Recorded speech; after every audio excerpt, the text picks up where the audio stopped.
A quiet afternoon interrupted. Imagine returning to a place you've cherished as home for nearly a decade, only to be confronted and made to feel like an outsider.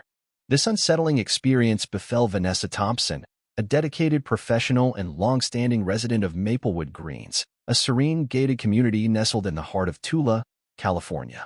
After weeks of relentless work, Vanessa finally carved out a day for herself, a day to bask in the sun's warmth by the community pool, a sanctuary she'd frequented countless times over the years. With a contented sigh, she settled into a lounge chair, the rhythmic sounds of water providing a soothing backdrop to her much-needed respite. However, her tranquility was soon disrupted. A shadow loomed over her, and as she looked up, she met the gaze of a man she'd never encountered before. His stance was assertive, his expression tinged with suspicion. "Do you live here?" he inquired, his tone more accusatory than curious. Vanessa sat up slightly, taken aback by the abruptness of the question. "Yes, I do," she responded calmly. The man crossed his arms, skepticism evident in his posture. "Really? I've never seen you here before. This pool is for residents only." Vanessa studied him, noting the Homeowners Association (HOA) pamphlet clutched in his hand, a telltale sign of someone who took community regulations seriously, perhaps a bit too seriously.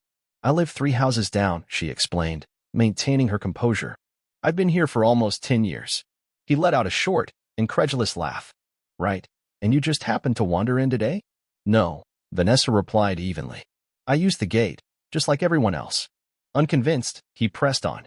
"We've had issues with people sneaking in before. You understand why I have to say something." Vanessa tilted her head, a hint of frustration creeping into her voice. "What's your name?" "Derek Whitman," he stated. "I moved in last month. I take the rules seriously." "Well, Derek," she said, her patience wearing thin, "if you check the HOA directory, you'll find my name, Vanessa Thompson." Derek hesitated, glancing around as if seeking support from other poolgoers. Finding none, he took a small step closer. "You don't have a key fob?" "It's in my bag," Vanessa replied, making no move to retrieve it. "I'm going to call the HOA board and report this," Derek threatened. "You're welcome to," Vanessa said, her voice steady. This exchange could have concluded there, but Derek remained rooted, his posture unwavering. Vanessa recognized this stance, a manifestation of preconceived notions and unyielding judgments she'd encountered too many times before. He began to pace slightly. "I just think it's odd," he mused. "I've been here a whole month and never seen you." Vanessa leaned back, a wry smile playing on her lips. "Or maybe you've just been looking in the wrong direction." Derek scoffed. "Look, you can make this easy, or we can call security." She remained seated, her gaze unwavering. "Derek, I told you, I live here." His voice sharpened. "I don't need attitude. And I don't need to be interrogated at my own pool," she retorted. A few nearby residents began to take notice. Carl, an older gentleman who lived in the community for years, called out, "Everything all right over there, Vanessa?" She nodded appreciatively. "I'm good, Carl. Thanks." Derek looked between them, realization dawning that he was losing this battle. Yet, he wasn't ready to concede. "You're making this harder than it needs to be," he muttered. "If you have nothing to hide, then what?" Vanessa challenged. "You'll let me stay?" Derek hesitated, unaccustomed to being confronted so directly. Vanessa had seen this before, individuals ensnared by their own biases, struggling to extricate themselves without admitting fault. "You saw a black woman sitting alone and decided something was off," she stated plainly. "You didn't ask, you accused. You didn't check facts, you made assumptions. And now you're doubling down because you're embarrassed." His jaw tightened. It's not about that." "Then what is it about?" she pressed. He had no answer. From across the pool, a teenager with a phone in hand observed the scene, not recording yet, but poised to. Derek noticed her and suddenly appeared uneasy. "Is this where you're going to make a scene?" He deflected, attempting to shift the blame. "No," Vanessa replied, "but you already are." By now, Louise, the lifeguard on duty, had removed an earbud and sat up a little taller, her attention fully captured. More people were watching. "Unbelievable," Derek muttered. "I try to look out for the community, and this is what I get." "No," Vanessa corrected, "what you're getting is pushback because you're not looking out for anyone. You're trying to control a space you just moved into."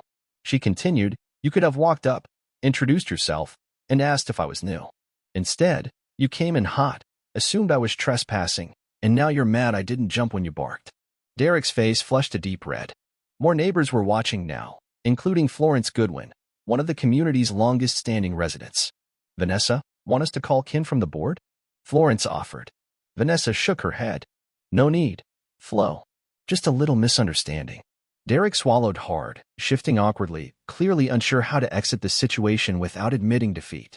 Then, Vanessa reached into her bag, not for her key fob, but for her badge. The gold shield of the chief of police gleamed in the sunlight. Derek took a step back, his lips parting, but no words emerged. You were saying something about rules? Vanessa inquired, her voice calm. I didn't realize, Derek stammered. You assumed, she said simply. He scratched his neck, avoiding her gaze. I wasn't trying to cause a scene. No, Vanessa said, standing up. You were trying to control one. Silence enveloped the pool area. Then, from Carl's lounge chair, came a voice. Pool's all yours, Chief. Derek swallowed hard. Without another word, he turned and walked away. By the next day, the entire neighborhood buzzed with the story. By week's end, a new flyer appeared on the community bulletin board.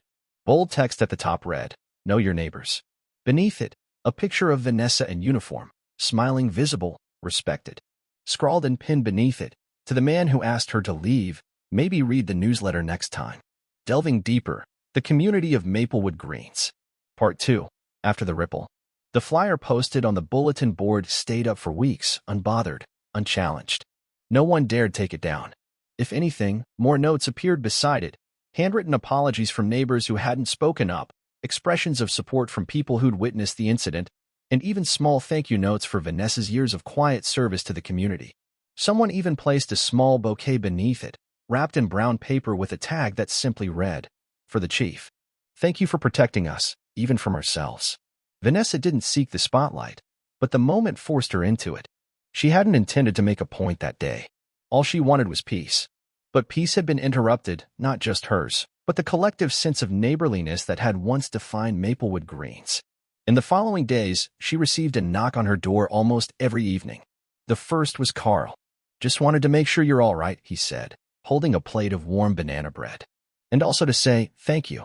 You handled that better than I would have. You showed a lot of grace. Vanessa smiled gently, her heart full but weary. I'm okay, Carl. Really? Thanks for saying that. He looked like he had more to say, but just gave a nod and left. Vanessa placed the banana bread on the counter and stared out the window for a long moment. The second visitor was Florence Goodwin. Florence had been one of the community's first residents, a woman with a meticulous lawn and a sharper memory. She knocked once and entered with purpose when Vanessa opened the door. I've been thinking about what happened, she said, wasting no time. And I have to apologize. You don't have to, Vanessa began. I do, Florence interrupted. I watched it all, didn't say anything till it was too late. I should have stopped him sooner. You deserved better. Vanessa placed her hand over Florence's, which trembled slightly. You spoke up when it counted. No, Florence said, her voice catching. You did. A community confronts itself. By the following Monday, the HOA board convened for a special meeting. Not everyone knew what it was about, but the turnout was unusually high. The community room buzzed with whispers. Derek showed up, too, sitting quietly in the back, his arms folded and his jaw tight. The board president, Ken Arrows, took the floor. He was a practical man, more concerned with lawn codes and trash schedules than social justice, but even Ken knew something had shifted. Before we start with agenda items, Ken began, I want to acknowledge what happened at the pool last week. The room went still. A resident, Vanessa Thompson, was unfairly confronted. It was inappropriate. And more importantly, it was a moment for all of us to reflect. Vanessa sat quietly near the middle of the room, her badge absent, dressed in simple jeans and a soft green sweater. She didn't want a stage, but her presence made a statement all the same. We're not here to punish anyone, Ken continued, glancing toward Derek. But we are going to revisit our community's values. We're better than what happened. Someone in the room murmured, Are we, though? It was Rachel, a middle-aged woman with 2 kids and a husband on deployment. Because I've seen things, she added. Microaggressions. Bias. Quiet exclusions. And this wasn't the first time something like this happened. It's just the first time it blew up. Others nodded slowly. Carl raised a hand. Then maybe it's time we talked about it. So they did. For the next 2 hours, neighbors shared stories, some about race, others about assumptions made based on class, accent, or age. A teenager talked about being followed on his skateboard. An elderly man mentioned being ignored at gatherings. A Latina woman shared how she was once asked what her employers did because someone assumed she was a housekeeper. It wasn't therapy, but it was something. Derek's reckoning. Derek didn't speak at the meeting. He sat through it all, sometimes with his eyes closed, sometimes fidgeting with the corner of his HOA pamphlet. After the meeting ended, he walked out without a word. The next morning, Vanessa found an envelope tucked beneath her doormat. Inside was a letter, handwritten. Vanessa, I don't expect forgiveness. I don't think I've earned it. But I want to apologize. I moved here wanting to feel like I belonged, and in doing so, I made someone else feel like they didn't. That irony isn't lost on me. What I did was wrong. Not just because you turned out to be the chief of police, but because you're a person, a neighbor. And I failed to see you as either.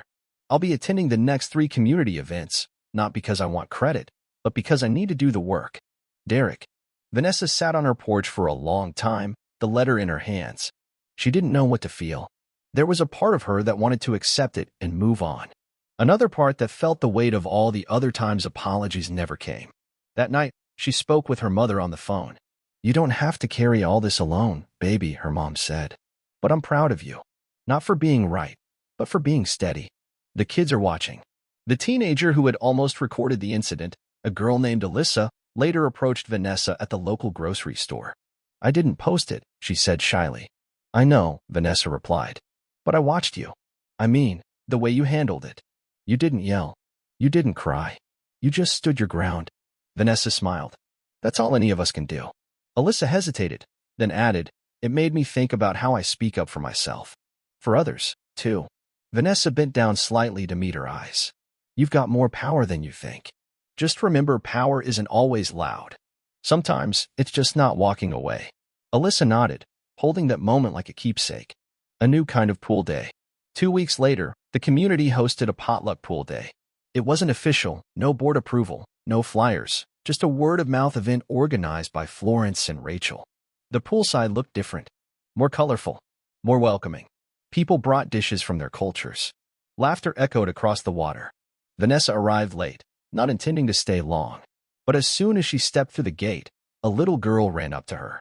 Are you the police lady? She asked, eyes wide. I am, Vanessa said, crouching down. My mom says you're a superhero. Vanessa laughed. Your mom is very kind. The girl tugged her hand. Come swim. Vanessa smiled, shook her head. Maybe later. Florence came over with a glass of lemonade. You know, she said, when you moved in all those years ago, I worried we might lose something. Some idea of tradition. Vanessa raised an eyebrow. And now I realize we didn't lose anything. We just gained someone worth following. Final reflections. That summer, Maplewood Greens didn't transform overnight. But it shifted. Subtly, steadily. Derek showed up to events. Alyssa started a teen-led diversity club. The HOA added a community wellness item to their monthly meetings. And on quieter days, Vanessa still walked down to the pool. Not because she needed to prove she belonged, but because she always had.